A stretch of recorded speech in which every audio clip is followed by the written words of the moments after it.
Hi everyone, welcome back to Manu teachers channel. So ఇవాల్టి క్లాస్లో SCF 2011 state curriculum framework 2011 అది కూడా science curriculum మీద అండ్ అలాగే national focus group position paper and state position paper 2011 science మీద చూద్దాం. Okay, ఇంతకుముందు క్లాస్లో NCF గురించి చూసాము, ఇప్పుడు SCF. So national curriculum framework అనేది కంప్లీట్ అయింది. నా స్టేట్ కరికులం ఫ్రేమ్వర్క్. సో ఛానల్ని కొత్తగా విజిట్ చేసిన వాళ్ళైతే సబ్స్క్రైబ్ చేసేసుకోండి, మంచి మంచి వీడియోస్ అనేవి వస్తూనే ఉంటాయి. సో సబ్స్క్రైబ్ చేసేసుకుంటే మీకు నోటిఫికేషన్స్ అనేవి కూడా వస్తాయి ఒకవేళ బెల్ ఐకాన్ని ప్రెస్ చేస్తే. Okay, so coming to the class, under rapidly changing conditions our children are growing up. మనకు ఆల్రెడీ తెలుసు, సొసైటీ చూస్తే ర్యాపిడ్గా చేంజ్ అవుతుంది, అంటే డే బై డే కూడా చేంజెస్ అనేవి వస్తున్నాయి. సో అలాంటి చేంజెస్లో పిల్లలు పెరుగుతున్నారు. So there should be a change in the teaching learning process. So ఎడ్యుకేషన్లో కూడా టీచింగ్ లెర్నింగ్ ప్రాసెస్లో కూడా ఆ చేంజ్ అనేది ఉండాలి కదా. ఇప్పుడు ఎడ్యుకేషన్ చేసిన తర్వాత మళ్ళీ సొసైటీలోకే వెళ్తాము. సో సొసైటీలో చేంజెస్ వచ్చినప్పుడు ఎడ్యుకేషన్లో కూడా చేంజెస్ అనేటివి రావాలి. The challenge before the science curriculum designers is to address regional variations while at the same time cover more universal curriculum objectives. Attempts should be made to children understand their one world and the larger world through constant comparisons and reflections over the similarities and differences. So ఈ changes అనేటివి తీసుకురావడానికి challenge ఏముంది మనకి science curriculum డిజైనర్స్కి? Regional variations address చేయడం, అంటే మన చుట్టూ ఉన్న లోకల్ ఏరియాలో వేరియేషన్స్ని అడ్రస్ చేయడం, at the same time universal curriculum ఆబ్జెక్టివ్స్ని కూడా ఉంచడం. ఓకే, సో మన వరల్డ్ని అండ్ చుట్టూ ఉన్న లార్జర్ వరల్డ్ని కంపారిజన్ చేస్తూ రిఫ్లెక్ట్ అవుతూ సిమిలారిటీస్ డిఫరెన్సెస్ని చూస్తూ నేర్చుకుంటారు పిల్లలు. ఓకే, సో ఇంకా చూసుకున్నట్టయితే this requires made regional sensitivity in scientific issues in the textbook and also space for the teacher to take up local issues while teaching in the class. So ఈ మొత్తం నెసెసిటీనే ఏం తీసుకొచ్చింది మనకి? సైంటిఫిక్ ఇష్యూస్ని టెక్స్ట్ బుక్ దాకా తీసుకొచ్చింది. So class చెప్తూనే science teachers local issues గురించి కూడా అక్కడ మనము డిస్కస్ చేయొచ్చు. We need to develop special skills such as observation, curiosity, scientific attitude, reason, belief, truth, document, etc. So science కరికులంలో ఎప్పుడు కూడా కొన్ని స్పెషల్ స్కిల్స్ అనేటివి అవసరం ఉంటాయి, వాటిని మనం డెవలప్ చేయాలి. ఏంటా skills? Observation, curiosity, scientific attitude, reasons ఇవ్వడం, బిలీఫ్, ట్రూత్, డాక్యుమెంట్స్, ఇవి. ఓకే, ఇంకా చూసుకుంటే కనుక equally important is to enable children to critically question the information so provided and assess it's value and limitation. So ఈ మొత్తం స్కిల్స్ని డెవలప్ చేయడంతో పాటు ఇంకొక ఇంపార్టెంట్ విషయం ఏంటంటే క్రిటికల్లీ క్వశ్చన్ ద ఇన్ఫర్మేషన్, అంటే ఉన్న ఇన్ఫర్మేషన్ని క్రిటికల్ థింకింగ్ ద్వారా, రీజనింగ్ ద్వారా క్వశ్చన్ అనేది చేయాలి. ఓకే, దాని ద్వారా దాని యొక్క వాల్యూ, లిమిటేషన్స్ అనేటివి తెలుస్తుంది. ఇంకా చూసుకుంటే the study of science is both in quantitative and qualitative methods. So సైన్స్ని స్టడీ చేయాలంటే క్వాంటిటేటివ్ సైడ్ నుంచి, క్వాలిటేటివ్ సైడ్ నుంచి, రెండు మెథడ్స్ నుంచి స్టడీ చేయాలి. In quantitative approaches, scientific phenomena are studied through quantifiable evidence where valid variable findings and generalizations are made. So quantitative methodsలో, అప్రోచెస్లో సైన్స్ని ఎలా study చేస్తాము? Quantities ప్రకారం.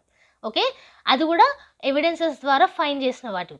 Okay, the qualitative approach scientific phenomena are studied through direct observation of direct and indirect interaction in schooling in our country was once a privilege of the few, but today it is a fundamental right through Right to Free and Compulsory Education Act 2009. Providing education is an important goal upheld by the Indian institution. So ఏమంటున్నారు ఇక్కడ? Qualitative approach అనేది observation ద్వారా నేర్చుకుంటాం, అది direct కానివ్వండి, indirect కానివ్వండి. Okay, ఇది మన ఇండియాలో ఉన్న ప్రివిలేజ్, కొందరికే దొరుకుతుంది, ఇది అందరికీ దొరకాలనేది ఇంక్లూజివ్ కిందకు వస్తుంది. ఓకే, సో అందుకే అందరికీ దొరకాలన్న ఉద్దేశంతో ఫండమెంటల్ రైట్ అనేది తీసుకొచ్చారు, which is right to free and compulsory education act 2009. Okay, దీంట్లో కంపల్సరీగా పిల్లలకి ఎడ్యుకేషన్ ప్రొవైడ్ చేయాలనేది వచ్చింది.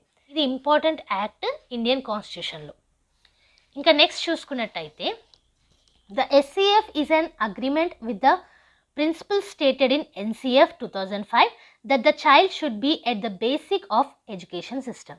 సో SCF అనేది NCF 2005 తోటి కొన్ని ప్రిన్సిపల్స్లో అగ్రి అవుతుంది. అందులో ఒకటి ఏంటి, child should B basic at education system. Okay, next చూస్తే however in addition SCF takes the stand that learning should be interaction based and that the interactions between different components as a system should be given equal importance. So దాంతో పాటుగా children are at the basic of education system, దాంతో పాటుగా SCF ఇంకొక additional step ఇచ్చింది. అదేంటి, మనకి interaction based అనేది ఉండాలి. అంటే డిఫరెంట్ కాంపోనెంట్స్ మధ్యలో ఇంటరాక్షన్స్ ద్వారా పిల్లలు నేర్చుకుంటారు. సో దీనికి కూడా ఈక్వల్ ఇంపార్టెన్స్ అనేది ఇవ్వాలి. ఇంకా చూసుకున్నట్టయితే knowledge should not be only include pieces of information but ways of thinking and feeling. Knowledge అనేది ఎంతో కొంత ఇన్ఫర్మేషన్, పీసెస్ ఆఫ్ ఇన్ఫర్మేషన్ ఇవ్వడం కాదు, but how you think, the ways you are thinking and how you feel. Okay, next చూసుకుంటే in order to achieve this children will have to play and active part. So ఈ knowledge అనేది thinking లాగా, feeling లాగా చేయాలంటే active participation ఎవరిది ఉండాలి, పిల్లలది ఉండాలి. SCF believes that there is a set of understanding cognitive abilities such as analytical skills, logical reasoning, inference, etc. So state curriculum framework ఏం believe చేస్తుంది, ఒక సెట్ ఆఫ్ కాగ్నిటివ్ ఎబిలిటీస్ అనేటివి ఉన్నాయి. ఏంటవి, అనలిటిక్ స్కిల్స్ కానివ్వండి, లాజికల్ రీజనింగ్ కానివ్వండి, inference కానివ్వండి, ఇవి. Quality education also implies providing children with an environment conducive to learning in school. So quantity education చూసాము, క్వాలిటీ ఎడ్యుకేషన్ కోసం రైట్ టు ఎడ్యుకేషన్ యాక్ట్ అనేది వచ్చింది. సో ఈ క్వాలిటీ ఎడ్యుకేషన్ అనేది దేనికి ఇంప్లై చేస్తుంది, పిల్లలు మంచి ఎన్విరాన్మెంట్లో లెర్నింగ్ అనేది జరగాలనేసి చెప్తుంది. Okay, this goes beyond the teaching process and the curriculum to physical environments is often poor. The environment needs to be examined and reformed whenever required. So మీరు చూసుకున్నట్టయితే ఎన్విరాన్మెంట్ కరెక్ట్గా ఉండాలి అంటున్నాం, కానీ ఎక్కువగా మీరు చూసుకుంటే ఎన్విరాన్మెంట్ అనేది కరెక్ట్గా ఉండట్లేదు. సో ఎప్పటికప్పుడు ఎగ్జామిన్ చేయడము, రీఫార్మ్ చేయడము important. Okay, the guiding principles for AP state curriculum framework are. So SCF 2011 గురించి చూస్తున్నాం కాబట్టి అప్పటికి తెలంగాణను ఆంధ్రప్రదేశ్ ఇంకా విడిపోలేదు. సో అప్పుడు ప్రకారంగా ఏపీ స్టేట్ కరికులం ఫ్రేమ్వర్క్ యొక్క గైడింగ్ ప్రిన్సిపల్స్ ఏంటో చూద్దాం. Connecting knowledge to life outside the school. So real life తోటి నాలెడ్జ్ని కనెక్ట్ చేయాలి. Building child's knowledge, potentially and talent. So పిల్లల యొక్క నాలెడ్జ్ని, పొటెన్షియల్ని, టాలెంట్ని బిల్డ్ చేయడం, డెవలప్ చేయడం. No child shall be required to pass any board exam till completion of elementary education. Elementary education complete చేయండి, బోర్డ్ ఎగ్జామ్కి అలౌడ్ కాదు. ఓకే, ఇంకా చూసుకుంటే ensuring that learning is shifted away from the methods. So ఈ traditional methods ఏవైతే ఉన్నాయో, wrote methods ఏవైతే ఉన్నాయో, వీటి నుంచి షిఫ్టింగ్ అనేది జరిగేలాగా చూసుకోవడం. Okay, competitive and continuous evaluation in child's understanding of knowledge and his or her ability to apply to the same. So competitive ఉండాలి, అలాగే కంటిన్యూస్ ఇవాల్యుయేషన్ అనేది ఉండాలి. చైల్డ్స్ అండర్స్టాండింగ్ అది కూడా నాలెడ్జ్కి సంబంధించి, అండ్ వాళ్ళ ఎబిలిటీ టు అప్లై, ఎలా అప్లై చేస్తున్నారు అన్న దానికి. ఇంకా చూసుకుంటే making exams flexible and integrated into classroom life. So exams అనేటివి ఫ్లెక్సిబుల్గా ఉంచడము, అలాగే క్లాస్ రూమ్లో ఇంటిగ్రేట్ చేయడము. Learning through activities, discovery and exploration in a child friendly and child centred manner. So child friendly environment, child centred environment, ఈ తరహాలో activities ద్వారా discoveries, ఇలా లెర్నింగ్ అనేది జరగడం.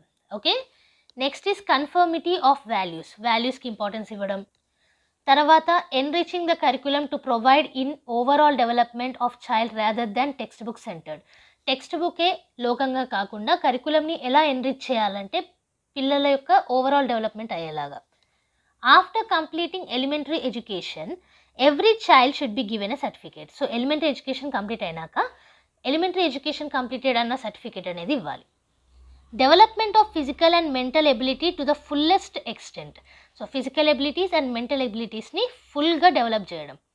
Helping the child to express his views freely, తన ఒపీనియన్స్ని ఫ్రీగా express చేసేలాగా చేయడం పిల్లల్ని. Medium of instruction as far as possible must be in mother tongue.